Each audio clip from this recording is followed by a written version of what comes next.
안녕하세요. 안녕하십니까? 예, 반갑습니다.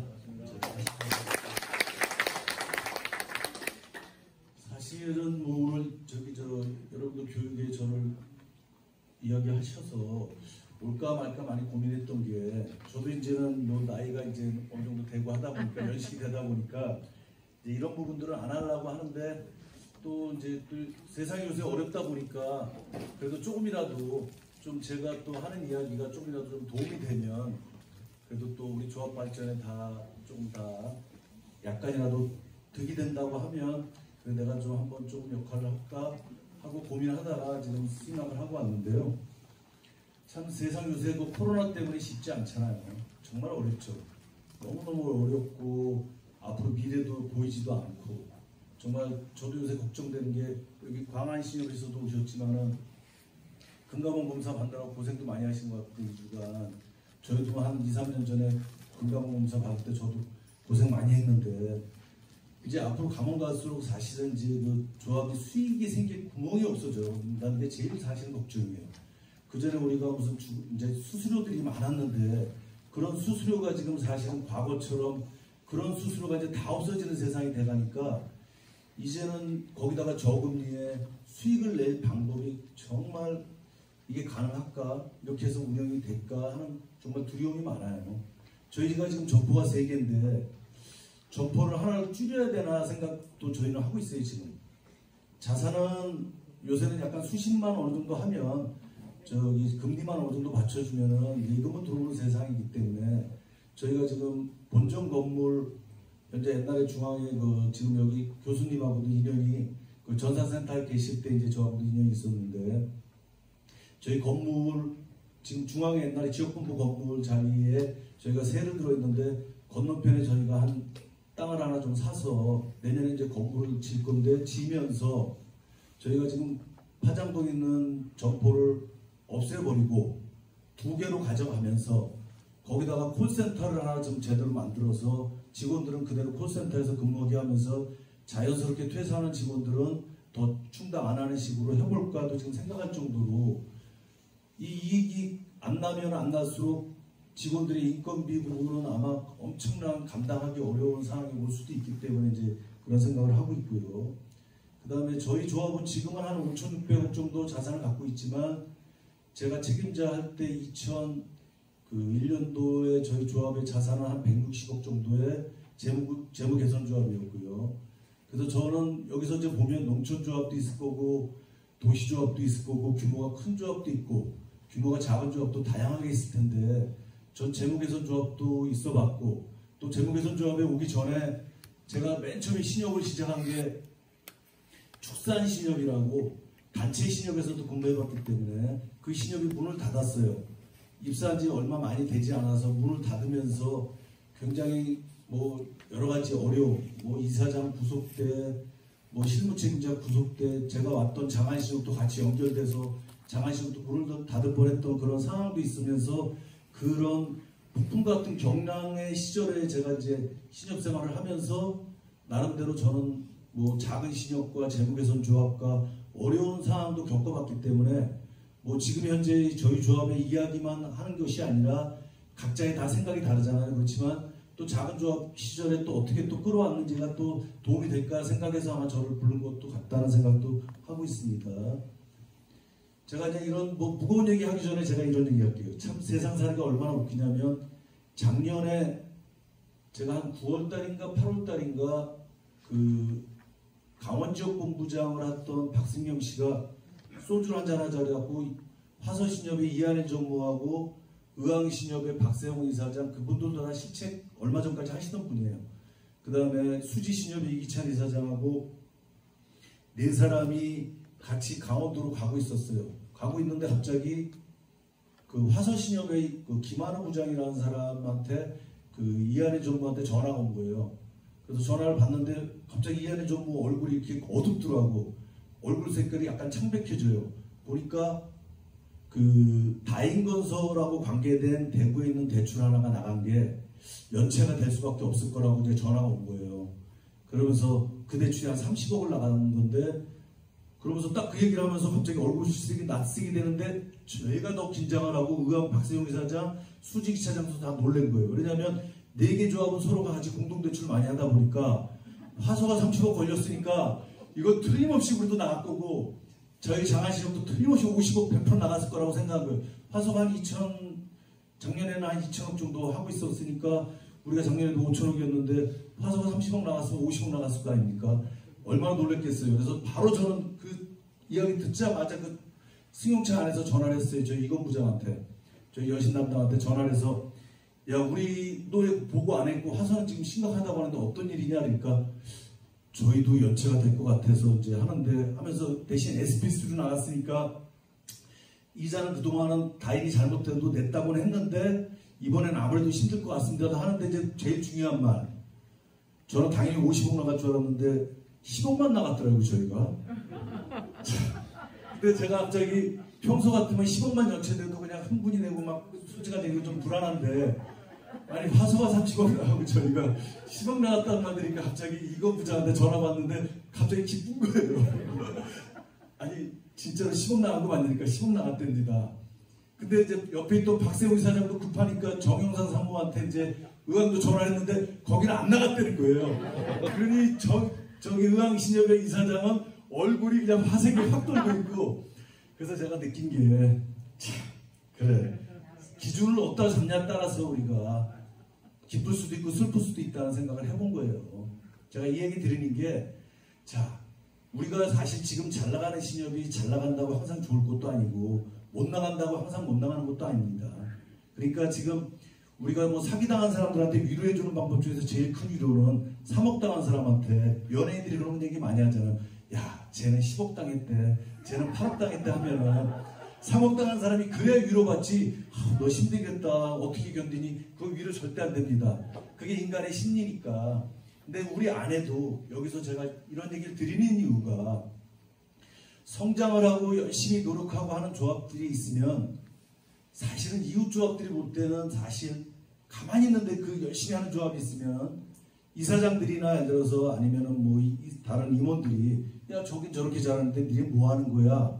그러면은 사실은 가만히 있는 그 열심히 하는 조합은 괜히 미운 털도 박히고 또 마찬가지로 사실 괜히 밉잖아요. 사실 안 믿겠어요. 근데 그 사람은 미운 짓을 한 게 하나도 없는데도 그런 마음도 들고 그러더라고요.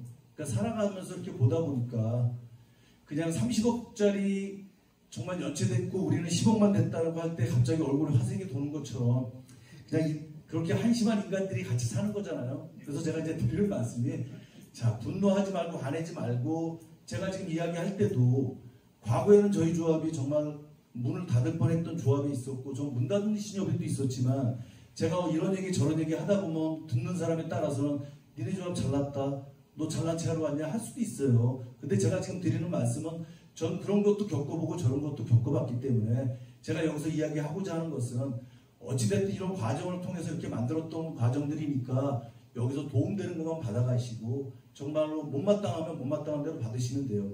저도 요즘에 사례 발표 별로 안 하지만은 여기 계시는 분들도 잘 알지만 한동안 제가 정말 너무 희한한 게 책임자리 2002년도인가 됐는데 사실 2003년도부터 제가 사례 발표하러 굉장히 많이 다녔어요.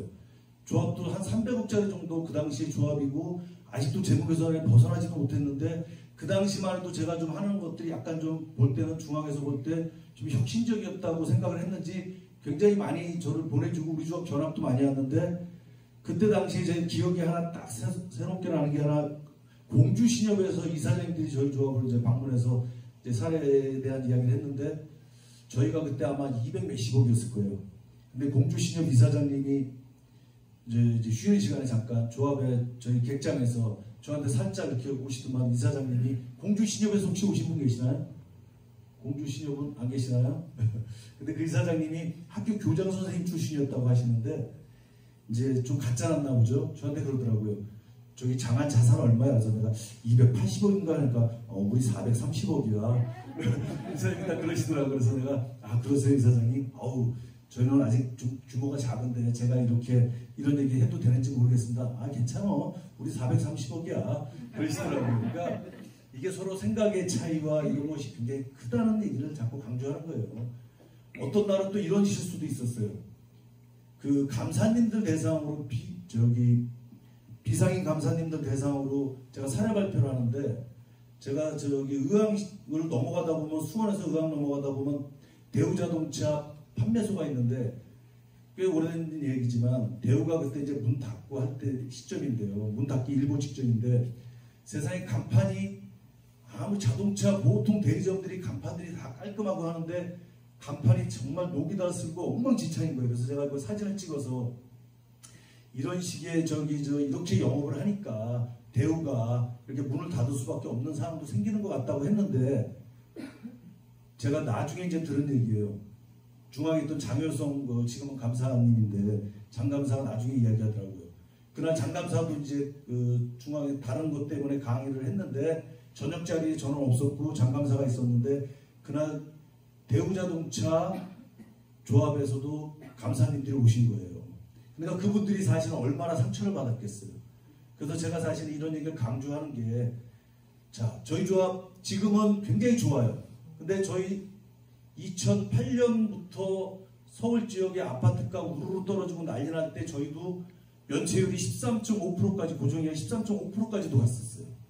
그때 제가 뭘 많이 깨달았냐면, 자, 13.5% 쉬운 거 아니에요. 어마어마한 거예요, 사실은.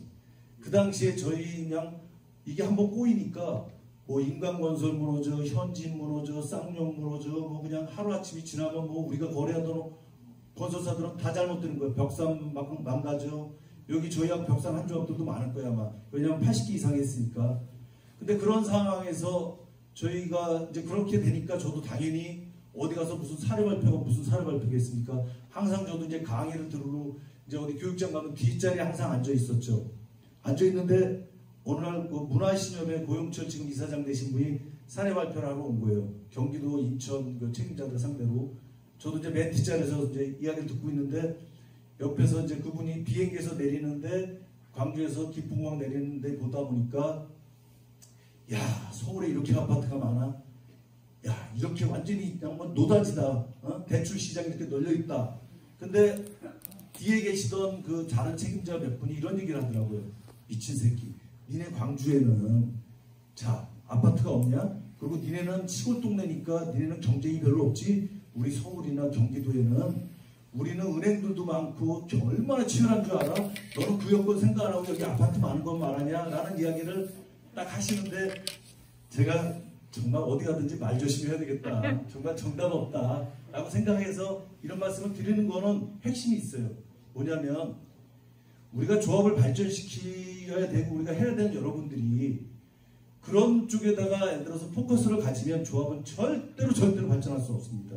잘하는 건 정말로 철저하게 받아들이고, 못하는 건 내가 사실은 내려놓을 줄 알아야지.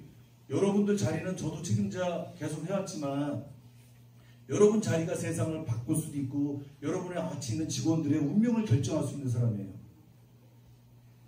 여러분들이 얼마큼 중요한 문제인지 아세요? 저희 장안신협 하나 말씀드릴게요. 저 장안신협에 95년 8월 1일날 제가 장안신협으로 축산신협에서 8월 1일날로 망해갖고 장안신협으로 와 있었는데, 저는 그때나 지금이나 뭐 제가 생각이나 이런 것들이 그렇게 크게 차이가 나지는 사람은 아니에요. 근데 제가 전에 모셨던 책임자분은 솔직히 말씀드려서 사람이 좋다 나쁘다가 아니라 업무적인 부분에서는 조금 저하고 생각은 달리 했습니다. 그러다 보니까 저 그분하고 많이 부닥쳤어요. 부닥치지만 그분이 만일에 들어서 그 당시에 수원에서 제일 잘 나갔던 수원중앙신협으로 안 가셨으면, 전 그대로 있었으면 아마 이 자리도 없었을 거예요. 왜 그러냐면 저희 조합이 문을 닫았든지, 아니면 그분이 저를 별로 안 좋아했으니까, 그분이 55년생이니까 그분이 그 조합을 안 갔으면 틀림없이 임원들하고 관계는 좋으시니까 이사장을 지금 하고 있고, 저는 아마 상무를 안 시키고 꼴보기 싫어서 아마 저 부장을 하고 있어서 여러분처럼 이렇게 책임자 자리에 이제 오지도 못했을 거예요 아마. 진짜로요.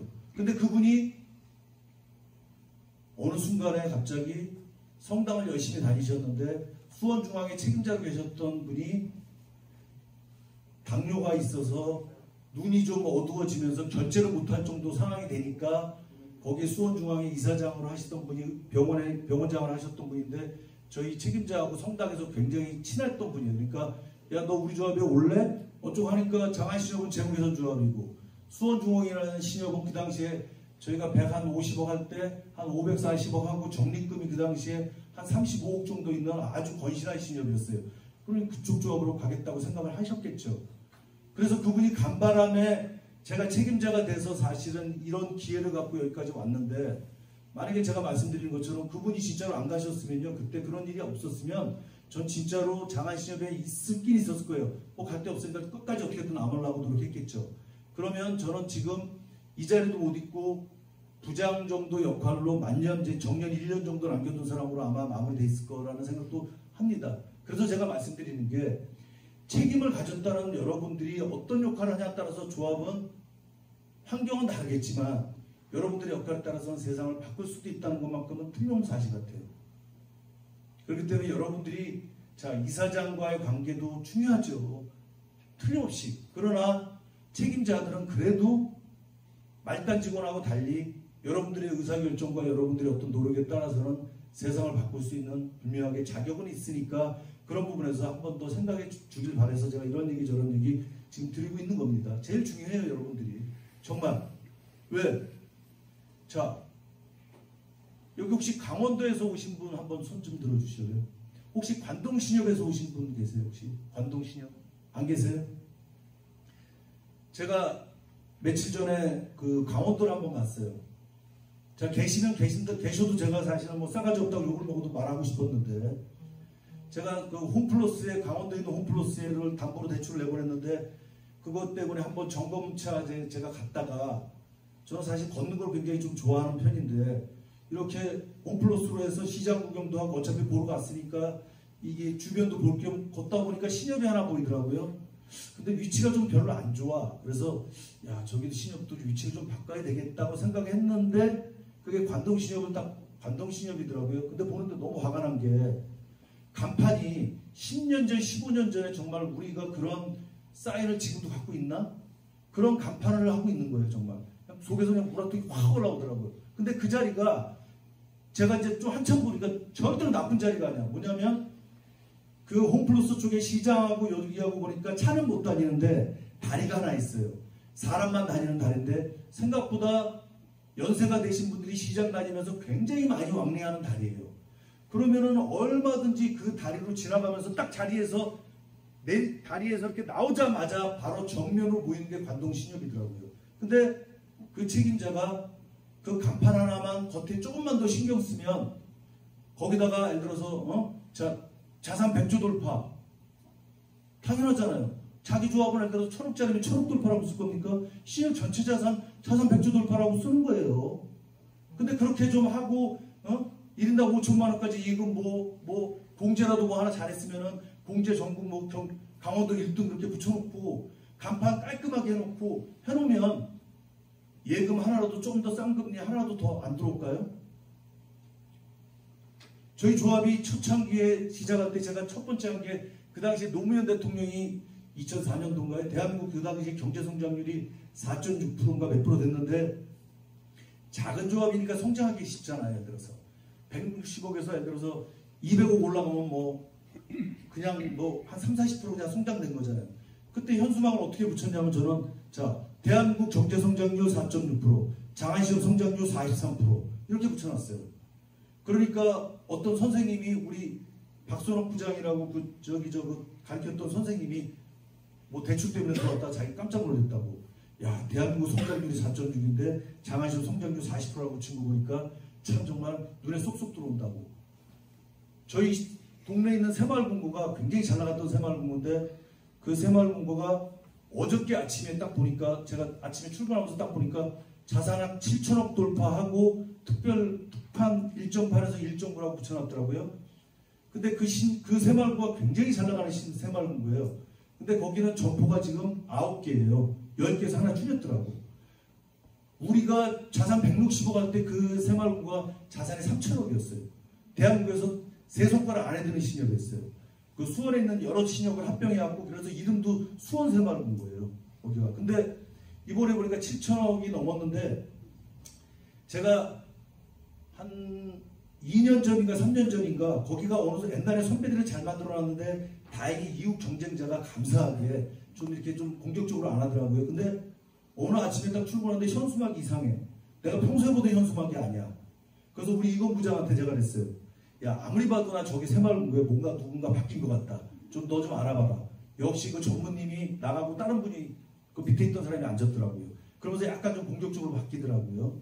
그래도 다행히 그 전무님한테 배웠기 때문에 그 사람 스타일도 아주 확 바뀌지는 않으니까 저희가 경쟁하기 좀 쉽죠. 왜냐면 점포 9개에 7천억이고 저희 점포 3개에 5,600억이니까 저희가 일하기 좀 편한 상대를 갖고 있는 거죠. 그러니까 여러분들 조합들도 이건 있어요.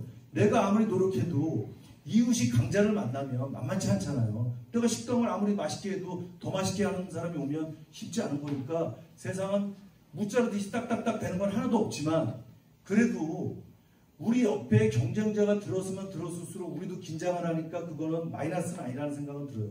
의왕신협만 하나 보더라도 의왕새마을구가 지금 전국에서 아마 저기 규모가 거기가 지금 1등일 거예요. 저기 수원 그 삼성전자 새마을구 말고는 거기가 어마어마한 공격적이에요. 같은 저희하고 산업도로 라인이에요. 거기도 거기하고 한 10년 전에는 저희하고 자산이 비슷할 정도로 둘이 같이 경쟁을 했어요. 거기도 보면 우리 조합에 왔다 가고 저도 거기 왔다 갔다 하면서 거기 지금 이사장 되신 분하고 저하고 보니까 비슷해 좀 스타일이. 하고 둘이 굉장히 경쟁했는데 저는 어느 순간에 내려놨어요. 뭘 내려놨냐면 조합을 더 키우는 것은 큰일 나겠다고 생각을 어느 정도 들었던 게 뭐냐면 저는 한 5년 전에 중도금 대출이 이제 규제가 들어가면서부터 이거는 아니다. 왜? 가장 안정적인 중도금 대출을 10%뿐이 못한다는 이야기가 나오면서 저희가 금감원 검사 받으면서 전체 대출에서 이렇게 안정적인 대출을 이렇게 규제를 안 풀어주면 어설프게 키웠다가는 정말 나중에 큰 문제 생기겠다는 생각이 들어서 사실은 저는 약간 한 5년 전, 4년 전부터는 좀 굉장히 보수적으로 좀 나름대로 탄탄하게 하려고 가고 있는데 정말 지금 광역화로 해서 이렇게 이제 앞으로 풀어주는 것도 정말 중요하지만 중도금 대출 같은 경우는 사실 너무 수치로 이게 딱 10% 규제는 이거 안 풀어주면 정말 저희는 앞으로도 자산 키울 생각이 1%도 없고요. 자, 제가 지금 이런 얘기 저런 얘기 좀 많이 드렸지만 저희 조합의 이제 현황을 조금씩 이제 보면서 같이 해볼까요? 지금 현재는 저희가 한 5,600억 정도 되고요.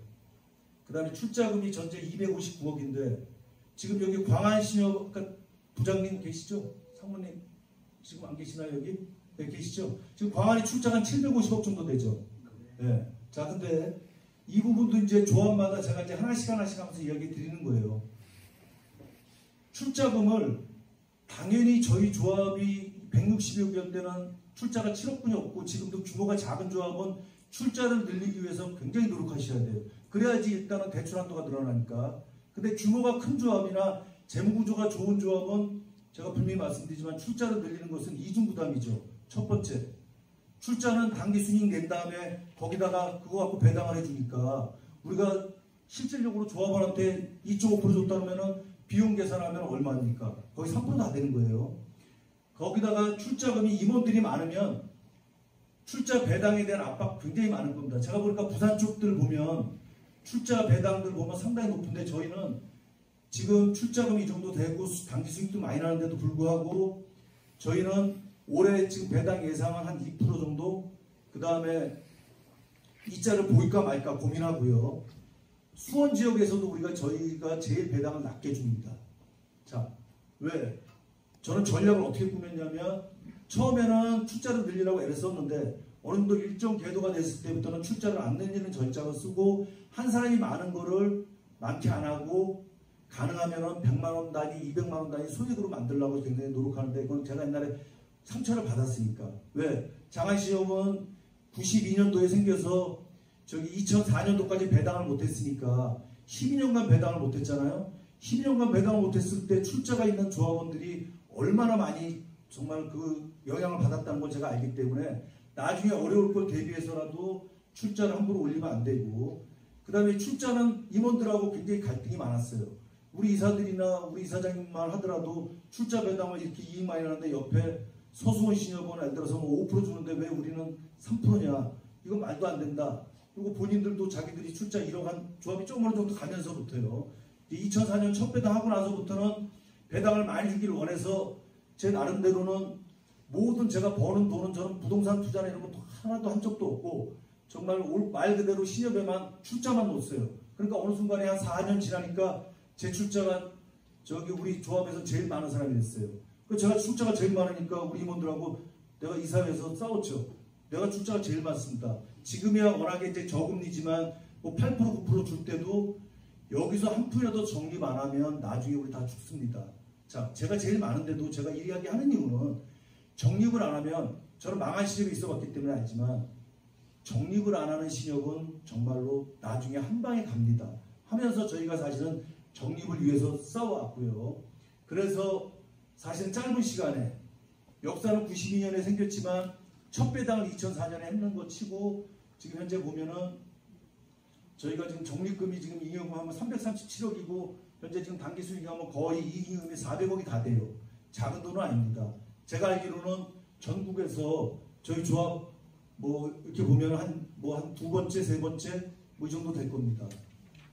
자, 근데 여기서 이만큼 적립을 많이 하기 위해서 배당에 대해서 굉장히 제가 그 정기예금보다 조금만 더 주는 쪽으로 계속 하고 출자금을 그 다음에 많이 안 늘리려고 이제 출자가 바뀌었잖아요. 지금 신출자하고 이제 구출자하고 요즘은 요 상태에서 구출자하고 신출자하고 이렇게 돌아가는 정도로 계속 가는 거죠. 그래서 이제 출자금은 자, 예를 들어서 광안 계시지만은 광안 같은 경우는 자, 750억이에요. 750억이면은 부산 정서로 봤을 때는 3도 줄 수도 있을 거예요, 아마. 그러면은 자, 얼마를 나가야 됩니까, 비용이? 저희는 2%만 주면은 5억만 나가면 되는데 단기 순이익에서 광안은 750억이고 문화도 뭐 한 600 몇십억이고 자, 그러면 대형 조합들 이렇게들 보면은 제가 그래서 조합들 이렇게 현황표를 계속 좀 보거든요. 그럼 저 조합이 단기 수익이 얼마나 낮지만 실질적으로 출자금 감안해갖고 비용 처리된 금액 감안하면 저 조합은 현재 얼마나까지 좀 계속 머릿속에다 두면서 그 조합을 보고 있습니다. 그래서 이중 부담이 되기 때문에 출자금이 어려운 조합은 무조건 늘려야 되는 건 맞아요. 그거는. 그러나 이제 어느 정도 위치를 가면 출자금을 적절하게 유지 안 하면 나중에 그것이 조합에 큰 짐이 될 수도 있기 때문에 그 말씀 드리는 거고요. 자, 지금 대출이 지금 4,540억이에요. 그래서 예대율이 지금 87.66이라고 지금 돼 있는데 어제의 날짜에 88.47이에요. 근데 자, 우리 조합에서 벌어지는 매일매일의 예대율은 좀 이따 나중에 이제 보시겠지만은 저는 하루하루 직원들이 주유소에 기름값 바뀌듯이 우리 직원들이 오늘 연체율 그 다음에 예를 들어서 연체율이 0.36이다 37이다 뭐 그 다음에 예대율이 87.48이다 그 다음에 네 가지라는데 우리 조합에서 이제 우리가 예대율 때문에도 그 분할상환대출 비율하고 그리고 또 이제 이거는 이제 내년부터는 이제 이 부분에서 벗어나겠죠. 공동유대 벗어난 비조합원 대출 비율 이제 이 부분을 계속 체크를 매일매일 체크를 하면서 제가 가는데 이것도 제가 이제 말씀을 드리면 예대 비율이 87.66인데 우리 직원들은 지금 불안해요 지금. 왜냐하면 90%가 안 될 때는 제가 사실 좀 저부터 불안하거든요. 90%는 돼야 되는 거 아니냐라고 생각하는 사람이에요.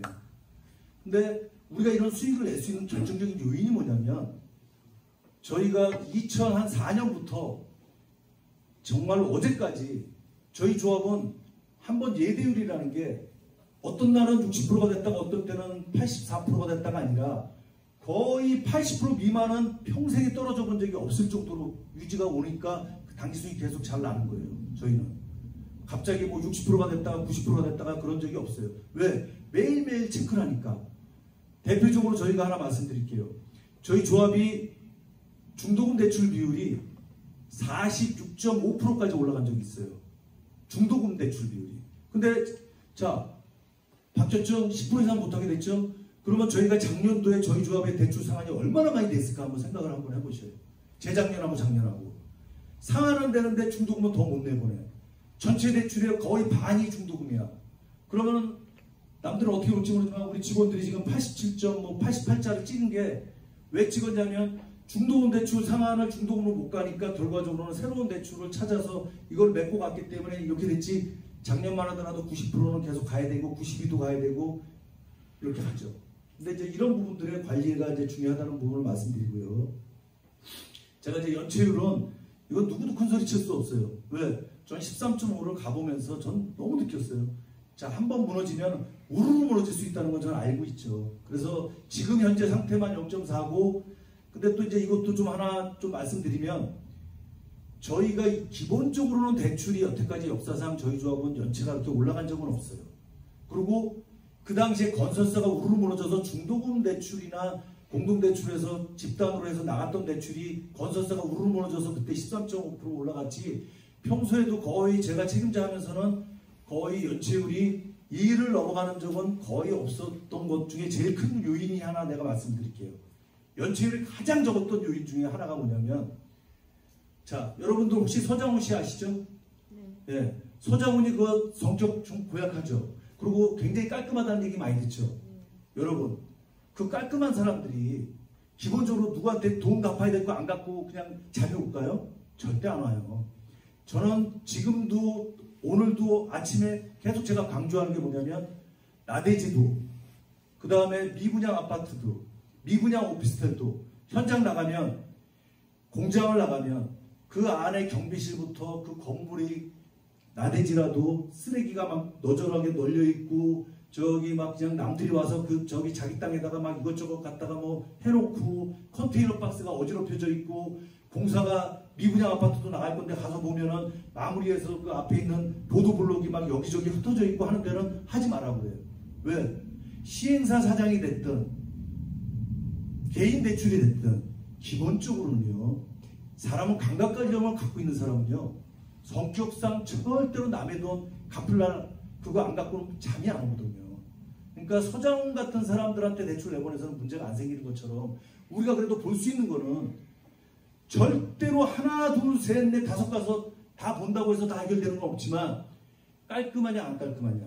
예를 들어서 집에도 가서 그 집에, 예를 들어서 아무리 오래된 빌라라도 그 집 안에 갔는데 정말 벽지부터 뭐 하나 애가 키우고 있는데도 불구하고 주인들의 성격이 그런 정도로 깔끔하면요, 남의 빚 지고 잠 못 자요. 그래서 일단 이 부분은 너무 중요한 부분이니까, 청결, 그 다음에 그 환경, 이 부분은 너무나 많이 중요한 부분이라고 좀 강조하고 싶고, 이 부분에 대해서 사실은 저는 누구한테 배웠냐면, 경기도에 있는 상록신협에 아주 그 조합도 잘하고 있습니다. 규모는 그렇게 아주 크진 않지만, 한 번도 연체율이 제가 알기로는 거기도 92년에 생겼는데, 지금까지 우리는 13.5도 갔지만 거기는 제가 알기로는 2%를 넘어간 적이 IMF 때도 한 번도 없는 조합인데, 거기에 지금은 이사장님 대신 최인석 그 이사장이 그 깔끔한 부분에 대해서는 저한테 제일 큰 스승입니다. 저는 그분의 그 얘기를 듣고 그 다음부터 제가 하면서 크게 도움받은 거예요. 그래서 전 100% 받아들인 거예요. 아, 저분이 다른 건 모르지만 그 부분 정확하구나. 그리고 진짜로 그 사례를 본 게 뭐냐면, 이 공동대출을 나갈 때 실질적으로는 상록은 와서 보니까 그 미분양된 현장에서 그런 걸 본 거예요. 그리고 이사장님이, 야, 여기는 시행사나 이것들이 일단은 기본적으로 청결이라든가 그 강박관념이 없는 사람이다. 이거는 우리 하지 말자고 했는데 저희는 나갔고 옛날에. 근데 상록은 안 나갔더라고. 그러니까. 그래서 내가 나중에 물어봤어요. 거기 상록의 그 하승용 그 상임이사한테. 그러니까 이사장님이 자기들은 내보내려고 했는데 이사장이 와서 자기는 절대로 이건 아니라고. 자, 그래서 제가 말씀드리는 거는, 그런 사람의 강박관념 갖고 있는 것들을 우리가 그 사람들을 심리 테스트를 할 겁니까? 볼 수 있는 유일한 방법은 현장 가서 보는 거예요. 현장 가서 보시고, 나대지도 보고, 오래된 빌라도 겉은 어쩔 수 없지만 집 안을 봐보고, 미분양도 들어갈 때 거기 시행사나 여러 가지 하는 상황을 볼 수 있는 유일한 방법이니까, 그 부분에 대한 비중을 많이 두면 연체될 확률은 확실히 줄어든다. 그건 제가 좀 말씀드릴 수 있는 거고요. 자, 이런 부분들이 있고요. 저희가 이제 이렇게 보면은 이제 성장했던 과정이 보면은, 초창기에는 저희가 굉장히 정말로 급속도로 올라갔죠. 저희가. 그러다가 이제 어느 순간에 저희가 이제 4천억대 가면서부터는 사실은 요즘에 이제 신협들이 1조짜리 신협, 1조 8천억짜리 신협 얼마나 많습니까? 그래서 이제 저희는 뭐 그런 신협들 보면 좀 어떤 면에서 일종 부분 부러운 부분도 있고, 야, 대단하다는 느낌도 있죠. 1조 8천억이라는 게 쉽습니까? 상식적으로 생각할 때 직원이 100명 되는 사람을 끌고 간다는 게 얼마나 어려울까. 광안도 1조가 한번 생각해 보세요. 얼마나 어려울까. 거기다가 동일인 대출 한도는 똑같이 동일인 대출 한도는 50억인데 그 50억인 동일인 대출을 한도를 갖고 1조짜리를 끌고 나갈 수 있다는 게 그건 절대로 해서는 안 되는 거죠. 자, 냄비가 있다고 한번 쳐보세요.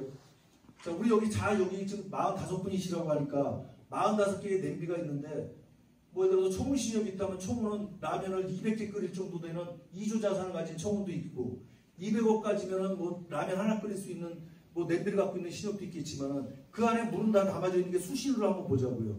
근데 라면을 끓이려면 물이 끓어야 되는데 물만 받아 있어요. 냄비에 200억 받아놓고 2천억 받아놨는데 물이 적절하게 끓어서 라면을 끓일 수 있는 효율성이 있고 수익을 내야 되는데 물만 받아놓고 안에서 찬물이 되고 물이 얼어버리고 여신이 안 나가는 그런 냄비에 물을 많이 받아놓은 냄비는 의미가 없죠. 그러니까 자, 근데 또 마찬가지로 반대로 이제 이런 것도 있겠죠. 물을 받아놔갖고 너무 또 냄비가 끓어 넘칠 정도로 너무 많은 또 무리한 짓을 하면 냄비가 그 물을 다 넘겨갖고 냄비까지 아니라 그냥 가스렌지까지 다 못 쓰게 되는 상황도 벌어질 수도 있지만 기본적으로는 저는 수신은 여신을 동반하지 않는 수신은 정말 그거는 책임자로서는 무책임한 짓이고 해서도 안 될 일이죠. 그러니까 여신을 받쳐줘야 된다는 건 첫 번째고 그 다음에 여신을 바칠 때 여러분들 뭐로 바칠 거예요? 여신은 가만히 있으면 여신이 하늘에 떨어지나요? 사실 제일 궁금한 게 그거 아닐까요? 서로가 여신에서 자 뭐로 할 겁니까? 여신은 자 여기 아까 박남훈 부장님하고 여기 뭐 백종덕 저기 뭐 사모님 다 계시고 여기 뭐 이천도 계시고 여기 뭐 수지도 있고 뭐 저기 성남중앙도 계시고 제가 아시는 분도 몇 분 계시지만 조합 간에 제가 말씀드리고 싶은 것 중에서 여러분들은 지금 이 자리가 얼만큼 소중한 자리인지 제가 말씀드릴게요. 정말 여러분들 이 자리가 제일 어쩌면 소중한 자리일 수도 있어요. 여러분 인연이 결국은요 여신은 우리 신협은 아직까지는 네트워크입니다. 네트워크가 형성이 잘 된 조합들은 정말 대출이 이 조합 저 조합 저희가 공동대출 한도가 저희는 지금 공동대출 한도가 어떻게 되죠? 20% 아닌가요? 공동대출 한도 이제 지금 저희같이 재무적으로 20%가 되고 안 그러면 또 15%도 이렇게 돼 있죠. 두 개로 나눠져 있어요. 근데 저희는 공동대출 한도가 거의 항상 다 차요. 왜 공동대출 한도가 다 찰까요? 자 고맙게 예를 들어서 백종덕 한마음 신협하고도 같이 많이 하고 또 사실은 제가 저기서 또 감사 하나 드릴게 저기 한 2년 전인가요? 그 안성에 있는 대출을 한번 미분양 아파트 대출 한번 했죠. 네. 저희 건축사 신협 돼 있고 그 다음에 치과의사 돼 있고 덕양 신협 돼 있어요. 근데 여기서 우리를 먹여 살려주는 것 중에서 제일 큰 역할을 하는 게 건축사 신협이에요. 우리가 건축사 신협의 뭐 멘토 멘티라는 말도 사실 우습지만은 건축사 신협이 우리를 먹여 살리는 부분 중에서 차지하는 비중이 크다는 얘기예요. 근데 이 부분에 대해서도 제가 말씀드리는 게 틀림없이 여러분들이 어떤 조합을 선택하냐에 따라서 인생이 바뀌어진다는 말씀을 드리는 거예요. 자, 선도조합을 어느 조합을 할 수 있냐가 딱 됐을 때 여기 땅 하고 있죠. 먼저 가서 딱 땡겨오는 거예요. 근데 생각 없이 살면 그냥 뭐 저쪽에 하려니까 뭐 그래 이 조합하고 하지 저는요. 자, 치과의사도 돈 많죠. 조합원 숫자는 적을지 모르지만은 어제도 치과의사 신협을 통해서 우리가 우리 비용 들여서 치과의사님들한테 전단지를 다 보냈어요. 장안하고 치과의사가 공동으로 해서 다른 은행에 고금리가 있으면 대환해 드리겠다고 500원 한도로. 자, 근데 건축사 신협은 수원지역 건축사들한테만 우편물을 보냈고요. 그 다음에 덕양신협이 들어간 이유는 덕양신협은 거기에 그 상임이사가 국민은행에서 오랫동안 근무했던 분인데 그분이 들어온다는 얘기는 같이 이렇게 선도조합을 같이 일을 하면 국민은행의 어떤 그 감리 시스템이라든가 이런 걸 또 배울 수 있기 때문에 그 부분 같이 꼈죠. 그래서 저희는 지금 사실은 그 선도조합이라는 네트워크를 어마어마하게 잘 활용하는 조합 중에 하나인데 이게 앞으로 확대가 될 수도 있을 거예요. 아마. 그럼 확대가 되면 여러분들은 어느 조합을 선택할까? 지금 현재도 여러분들 다 고민해 보시면 될 겁니다. 특히 건축사는 전국에도 건축사가 있을 거고 아마 서울도 건축사가 있고 할 건데 건축사들이 되게 규모가 크진 않지만 여러분들 같이 윗일만 잘하면 정말 장난 아닙니다. 건축사가 그리고 건축사가 우리가 선도조합이 있으니까 또 어마어마한 장점 하나 또 있죠. 건축사 우리가 지금 유일하게 그 건축자금 대출을 선도조합하고 하는 것은 두 조합이 해도 돼요. 동일인 한도, 장안신협 50억 한도까지는. 근데 나머지는 건축자금은 두 조합이 절대로 못하죠. 안 되죠? 근데 선도조합 안에서는 가능해요. 근데 이것도 제가 하나 말씀드리면 이 법이 바뀔 때 그 한상원 씨가 이거 중앙에서도 담당을 했는데 제가 강력하게 주장을 했어요. 자, 두 개 이상 건축자금 자꾸 사고 나니까 못하게 할 때 제가 한상원 씨한테 밤에 전화하고 문자로 보내서 이것만큼은 관찰해달라고 한 게 뭐냐면 선도조합 안에는 어려운 조합을 살려야 되는데 만약에 들어 건축사 신협이 자기네가 10억만 하고 장안이 40억을 하는데 만약에 들어서 두 개 조합이 못하면 건축사가 바보입니까? 우리한테 건축자금 대출 하자고 10억만 자기가 하는데 우리랑 같이 하겠어요? 절대 안 하죠. 그래서 다행히 그 당시에 선도조합에 한해서만은 그게 풀어졌어요. 그래갖고 50억 한도까지는 해라. 그렇게 해서 지금은 선도조합 안에서는 두 개 조합이 해도 됩니다. 근데 제가 이제 이 말씀 드리는 것이 지금 이제 네트워크를 말하면서 이렇게 말씀을 드리는데 제가 말하다 보면 산으로 갔다 들로 갔다 바다로 갔다 왔다 갔다 할 겁니다. 근데 다 전달해 주고 싶어서 하는 거니까요. 근데 지금 말씀드린 것처럼 결국 네트워크예요, 여러분들. 여러분 간의 관계에서 네트워크를 얼마큼 잘 형성하냐에 따라서는 여러분들이 정말 조합이 여신이 1000억이 올 수도 있고 500억이 올 수도 있고 여신이 하나도 안 올 수도 있습니다. 그러니까 우리가 밥을 한 끼 먹어도 누구하고 먹어야 될 거냐. 제가 맨 처음에 책임자 될 때 첫 번째 2002년도에 조합들을 보면서 뭘 봤냐면 동일인 한도 적고 단체 신협들만 일단 먼저 친하게 지내겠다고 내가 생각을 했어요. 저는 과장 시절에 단 한 번도 외부에 나가보지도 못하고 저희 책임자가 그런 사람들 다른 조합하고 인맥관계하는 거 너무 싫어해서 저는 2002년까지는 이웃조합에 누가 있는지도 모르고 살았어요, 정말로. 근데 제가 책임자 되자마자 제가 인맥 형성하면서 첫 번째 한 게 자, 누구랑 놀 건가를 생각했어요. 그리고 의도적으로 가서 접근하고 거기랑 친하게 지냈습니다. 정말로. 그래서 우리는 그때 당시에 대출한다고 5억분이 안 되고 하니까 이제 그런 것도 감안하고 지금도 마찬가지예요. 지금도 50억짜리 조합끼리 놀면 뭐 50억분이 안 되는 대출인데 그 조합한테 뭐 나눠줄 리가 없지만 예를 들어서 13억짜리 동일의 한도 조합은 만약에 예를 들어서 50억짜리 거래가 들어오면 그 조합하고 친하면 33억이라도 얻어먹을 수도 있죠. 예를 들어서 말씀드리는 거예요. 자, 그러니까 그런 네트워크라든가 여러 가지 정책적으로 전략적으로 잘 접근하면 조합을 성장시킬 수 있는 방법은 있다는 겁니다. 그러니까 지금 시대가 어려워지고 뭐 비대면이고 가면 갈수록 은행 사업이 사양 산업이라고 할지언정 여기도 틈새가 있습니다. 자, 연탄 공장도 다 망해도 지금도 연탄 수요가 있는 것처럼 틀림없이 우리가 노력을 하면 뭔가는 아무리 조건이 어렵고 그건 인정한다 할게요. 여기 혹시 잠수에서 오신 분 있나요? 잠수 신영 혹시 안 계시나요? 제가 잠수라는 도시가 갖고 내가 정말 미안해지더라고요. 그 장효성 씨 때문에 제가 장효성 감사 때문에 한번 가봤는데 그쪽 신입들 분들 보고 그 동네를 보니까 야, 여기서 성장을 시키기는 정말 어렵겠다 하는 생각 들고 20년 다닌 분의 연봉이 그 남편분이 공무원인데 20몇 년 다니셨는데 월급을 200 정도 받으시더라고요. 근데 정말 그래서 저는 그때 또 무슨 생각을 했냐면 아, 잘됐다. 거기랑 우리 장안신협하고 자매결연 좀 맺고 좀 이렇게 관계 좀 만들어야 되겠다. 이 생각도 왜 하냐면요. 우리도 재무개선조합이고 연차도 못 받고 월차도 못 받고 우리 박선옥 부장은 애 낳고 나서 다음날 뭐 보름 만에 출근도 하고 이랬던 시절도 있었지만 요즘에 우리 새로 들어온 직원들이나 한 10년, 5년 이런 직원들은 원래부터 잘 나간 조합인 줄 알고 지금 받는 급여도 수원 지역에서나 이쪽에서는 그래도 상인데도 불구하고 불만이 많거든요. 근데 장수 같은 조합들하고 어려운 조합하고 같이 좀 교류를 하면 좀 겸손해지지 않을까 그 생각도 하는 거고요. 그러니까 뭐 일단 첫 시간은 이 정도로 하고 하는데 정말 희망을 하나 드리면요. 여러분들이 조금만 바뀌고 여러분들이 조금만 좀 더 생각을 좀 이렇게 폭을 넓히면 기회가 없지는 않을 거라는 생각은 듭니다. 좀 쉬었다 할게요. 30분 할게요.